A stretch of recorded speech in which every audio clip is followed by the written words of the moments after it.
Hello everyone, welcome back to my channel Mukti's cooking world. আজকে আমি আপনাদের সাথে একটু ডিফারেন্ট টাইপের একটা পাটিসাপটা পিঠার রেসিপি শেয়ার করব। আজকে করে দেখাবো ক্ষীরডুবি পাটিসাপটা পিঠা বা দুধে ভেজানো পাটিসাপটা পিঠা। রেগুলার পাটিসাপটা পিঠার থেকে এটা বেশ অনেকটাই আলাদা আর খেতে ভীষণ টেস্টি। তো আমি আশা করছি আপনাদের কাছে আমার আজকের এই ভিন্ন ধরনের পাটিসাপটা রেসিপিটা ভালো লাগবে। তো চলুন দেখে নেওয়া যাক কীভাবে তৈরি করতে হয়। এর জন্য প্রথমেই আমি ক্ষীরটা তৈরি করে নিব। এখানে আমি 4 কাপ লিকুইড দুধ জাল করে ঘন করে 2 কাপ করে নিয়েছি।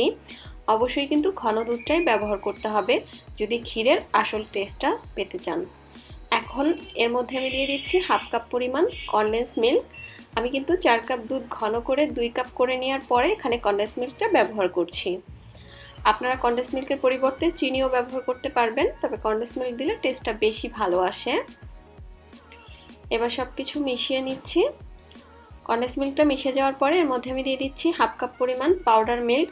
আপনারা চাইলে মাওয়াও এখানে ব্যবহার করতে পারবেন, তবে চেষ্টা করবেন মাওয়া অথবা পাউডার মিল্ক যে কোনো একটা ব্যবহার করতে। এতে করে এই ক্ষীরের বা খিরসার টেস্টটা বহুগুণ বেড়ে যায় আর এটা বেশ অনেকটা ঘনও হয়ে যায়। তো এটা হয়ে গিয়েছে, এবার চুলার জালটা বন্ধ করে আমি একটা সাইডে রেখে দিব। এখন আমি ব্যাটারটা তৈরি করে নিব।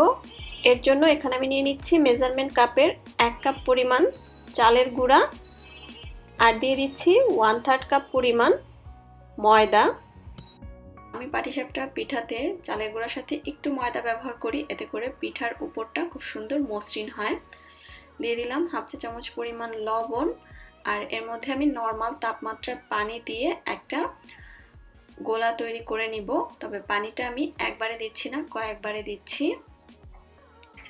আপনারা চাইলে এখানে আগে থেকে জাল করে রাখা লিকুইড গরুর দুধও ব্যবহার করতে পারবেন।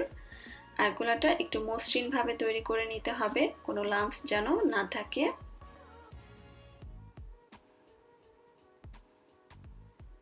তো আমি এখানে 1.5 কাপ পানি লেগেছে আমার গোলাটা হতে।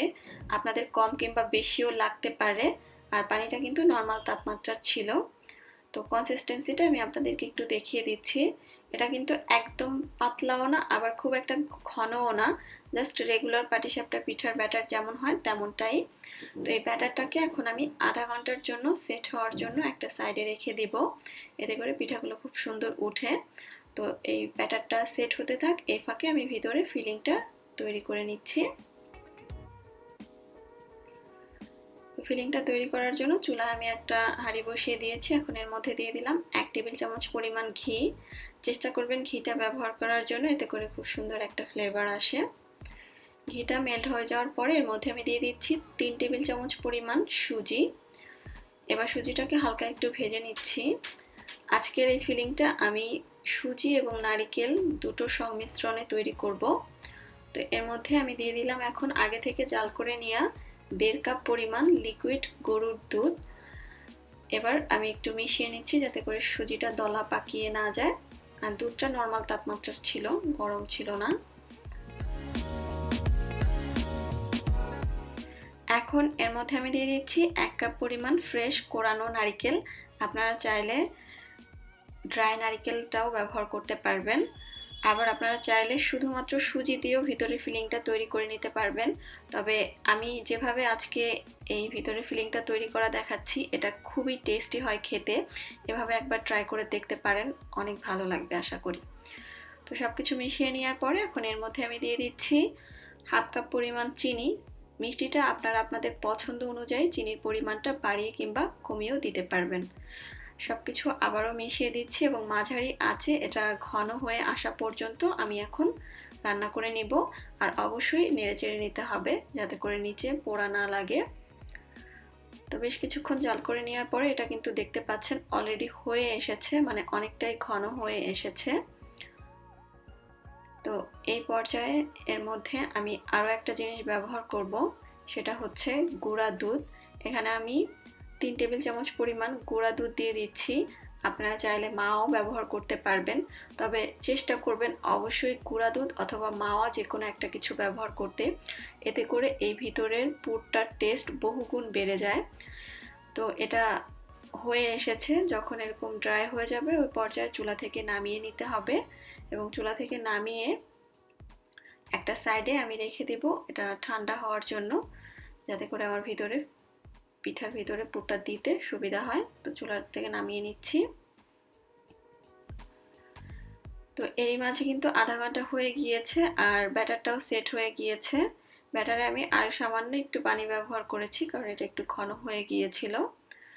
তো এবার পিঠা তৈরি করে নিব। এর জন্য চুলায় আমি একটা ননস্টিকের তাওয়া বসিয়ে নিয়েছি আর এর মধ্যে সামান্য একটু তেল গ্রিস করে দিচ্ছি।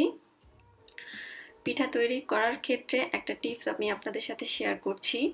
অনেক সময় দেখা যায় পাটিসাপটা পিঠা তৈরি করার পরে উপরটা খুব সুন্দর মসৃণ হয় না, একটা ছিদ্র ছিদ্র ভাব থেকে যায়। তো আপনারা তাওয়াটা যদি হালকা গরম করে তারপরে ব্যাটারটা এর মধ্যে দেন, সেক্ষেত্রে পিঠার উপরটা খুব সুন্দর মসৃণ হবে। তো তাওয়াটা হালকা গরম করে নেওয়ার পরে ব্যাটারটা দিয়ে দিতে হবে এবং চুলার আঁচ মিডিয়াম লোতে রেখে পিঠাটাকে ভেজে নিতে হবে। ব্যাটার দেওয়ার পরে আমি ব্যাটারটাকে একটু হালকা ছড়িয়ে নিলাম এবং মিডিয়াম লো আঁচে উপরটা ড্রাই হয়ে যাওয়া পর্যন্ত অপেক্ষা করছি। উপরটা যখন এরকম ড্রাই হয়ে যাবে, কোনো লিকুইড থাকবে না, ওই পর্যায়ে আমি পুরটা দিয়ে দিচ্ছি। আর পুরটা কিন্তু ঠান্ডা হওয়ার পরে আরও একটু ঘন হয়ে গিয়েছে, আপনারা দেখতে পাচ্ছেন। আর ভিতরে পুরটা আসলে কম কিংবা বেশি আপনাদের পছন্দ অনুযায়ী আপনারা বাড়িয়ে কমিয়ে দিতে পারবেন। তো যখন এরকম সাইডগুলো খুলে আসবে, ওই পর্যায়ে আমি পিঠাটাকে উল্টে নিচ্ছি। আর উল্টে নেওয়ার পরে এভাবে চেপে চেপে একটা আরেকটা লেয়ারের সাথে বসিয়ে দিতে হবে। তো উল্টে নেওয়ার পরে এই পিঠাটাকে আমি এখন এক একটা সাইড 30 সেকেন্ড করে ভেজে নিব। তো পিঠাটা হয়ে গিয়েছে, আমি এবার পিঠাটা তুলে নিচ্ছি এবং আপনাদেরকে আরও একটু ক্লোজলি একটা তৈরি করে দেখাচ্ছি। একইভাবে তাওয়াটাকে আমি গ্রিস করে নিয়েছি এবং এর মধ্যে ব্যাটারটা দিয়ে ব্যাটারটা একটু ছড়িয়ে নিচ্ছি এবং যখন উপরেরটা লিকুইড অংশটা থাকবে না, তখন আমি ফিলিংটা দিয়ে দিচ্ছি, দিয়ে একইভাবে পিঠাটাকে উল্টে নিচ্ছি এবং দেখেন লো আঁচে ভাজার কারণে পিঠার উপরটা কত সুন্দর মসৃণ হয়েছে এবং পিঠাগুলো দেখতেও অনেক সুন্দর হচ্ছে। আর এটা অনেক সুন্দর অনেকক্ষণ পর্যন্ত সফটও থাকে। তো এভাবে এখন আমি সবগুলো পিঠা ভেজে নিব। সবগুলো পিঠা বানিয়ে নেওয়ার পরে এখন আমি প্রথমেই যে দুধের ক্ষীরটা বা খিরসাটা রেডি করে রেখেছিলাম সেটা পিঠার উপরে দিয়ে দিচ্ছি। আর ক্ষীরটা ঠান্ডা হয়ে যাওয়ার পরে আমি একটু হালকা গরম করে নিয়েছি পিঠার উপরে দেওয়ার আগে। তো পিঠাটাও হালকা গরম অবস্থায় আছে। এবার এই দুধের ক্ষীরের মধ্যে পিঠাটাকে কমপক্ষে আধা ঘন্টা রেখে তারপরে আপনারা সার্ভ করতে পারবেন। তবে সবচেয়ে ভালো হয় যদি সারা রাত রেখে সকালে সার্ভ করেন, সেক্ষেত্রে এটা খেতে বেশি টেস্টি লাগে। তো আমি উপর দিয়ে সামান্য বাদাম কুচি ছিটিয়ে এটাকে সার্ভ করে নিয়েছি। এবার আমি আপনাদেরকে একটা পিঠা কেটে দেখাচ্ছি। এটা কিন্তু খেতে খুবই মজার হয়ে থাকে। যারা কখনো এটা ট্রাই করেননি, একবারের জন্য হলেও ট্রাই করে দেখবেন। আশা করছি আপনাদের অনেক ভালো লাগবে।